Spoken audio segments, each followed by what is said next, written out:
Good morning, YouTube, and welcome back to the farm.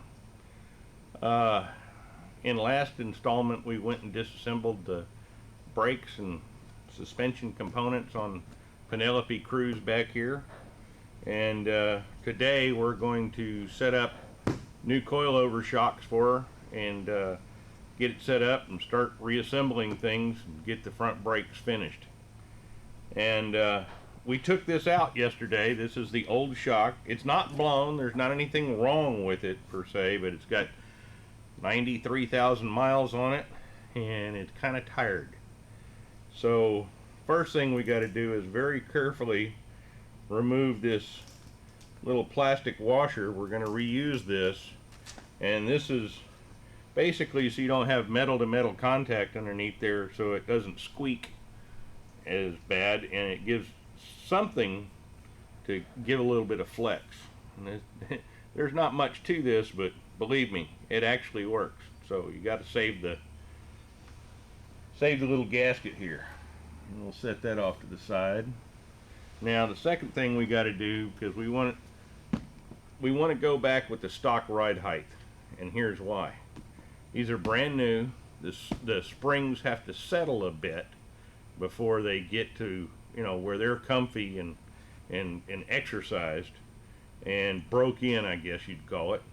And after that happens, that's when we go and set the ride height. And then after we set the ride height, we take it to the alignment shop and have a four-wheel alignment done on this so that everything's square and where it ought to be. First thing we got to do though is we got to measure from the top of this perch all the way down to the middle of the hole here, and for me that's going to be 21 inches, and that's going to be from the plate to the center of this hole.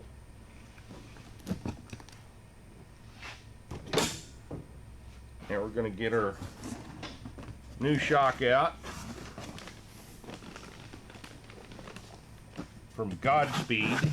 These are mono SS's, and yes, I know they're pink, but Penelope Cruz would probably like pink with white springs. Now from the factory, these particular ones are, the preload is already set on these springs. All you got to do is set the other end here, which is run all the way in, and you got to go and run it out to my 21 inches, and that's as far as you want to go. Now my other one, I went and set it up so that I had a gauge over here so I could tell exactly where the other one was, and it's an old square. And I went and set this side, so I set it down inside the tube, and I'm in the right spot when this comes up against the square. As you can see, I've got a ways to go.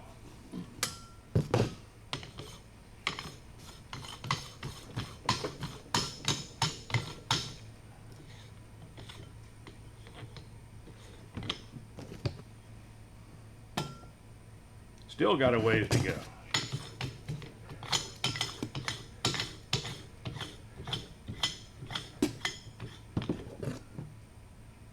Whoop, a little too far.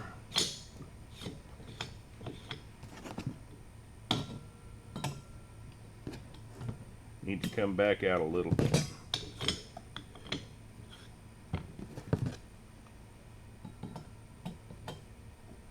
Almost there, probably one more turn.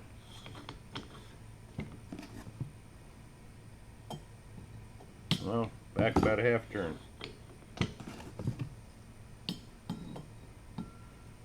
Back in a little more.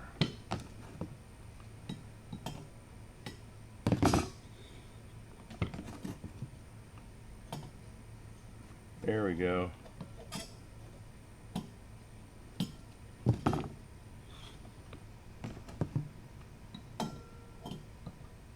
There we go. That ought to be perfect. Now we go and take the locking ring and run it down onto it. Now this is a starting point. In other words, I don't mind stock ride height at this point, as long as I get the springs to settle and break in so that they're happy before I go and make my final adjustments. I'm good.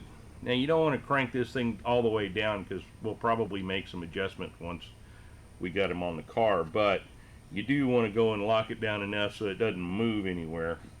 You don't have to torque it down all the way though. You want it just so that you can twist this a little bit, so that you may have to go and negotiate a little bit to get it into the car. Now this is ready to go on the car.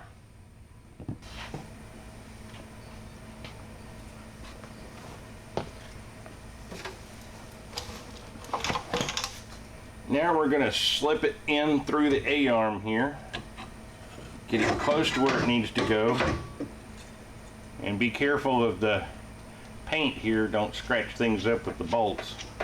Got to remove all these nuts.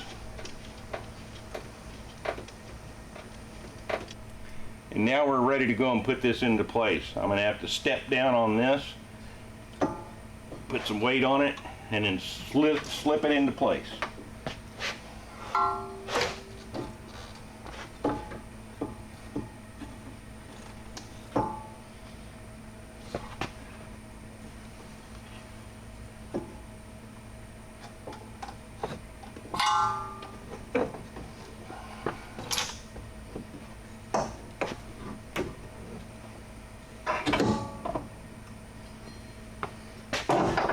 Wiggle it a little bit, and the bolts will pop right up where they need to be.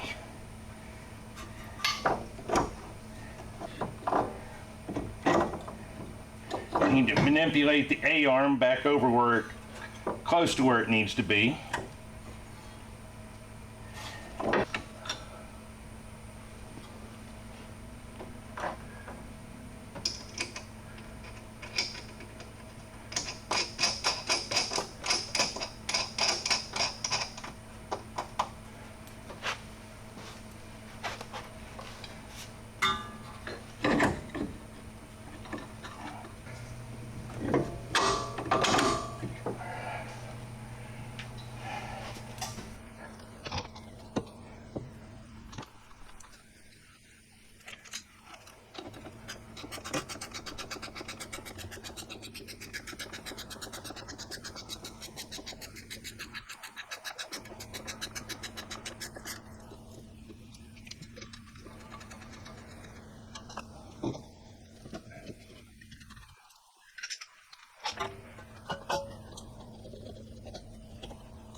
Okay, now we're going to go and start putting the brakes back together. Now, this is a brand new power stop brake rotor, and I just went and hosed it down with brake clean to get all the oils and contaminants off. Be sure and line it up with the two little holes for the retaining screws.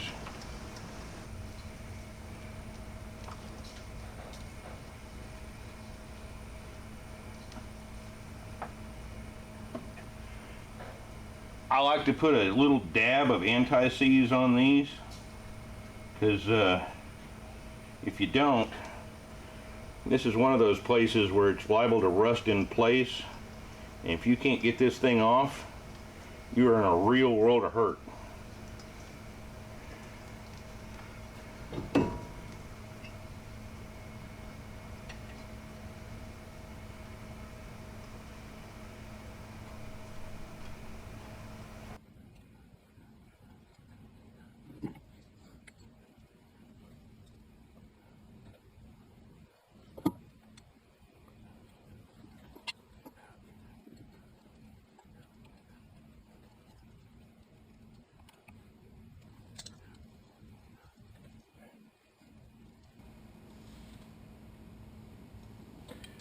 Next, we're going to install the new rotors.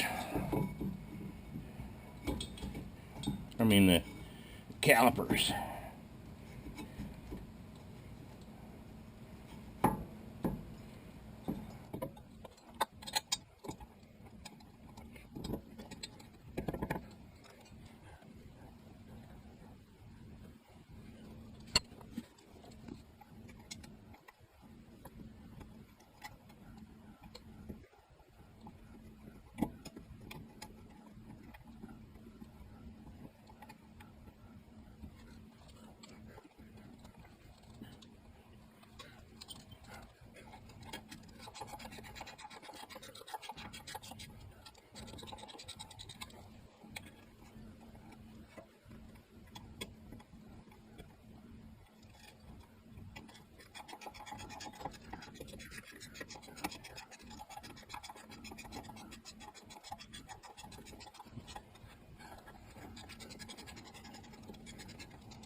Okay, that part's reassembled. Now I need to go and install the new brake line. Okay, I've got the new stainless steel braided stainless steel Teflon coated brake line now, and I'm going to go and install it on the caliper. Got two brand new crush washers. We're going to use both of them. One side of the banjo to the other. And that's the banjo because that's what they call it. I'm just going to have to sit down and get underneath it.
Okay, now all that's reassembled and we're ready to go.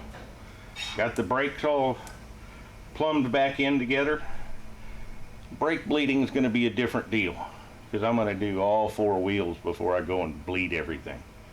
But the front wheels are done, so we're done with this part of the project. Thanks for hanging out with me for a while here on the farm. come back and see us.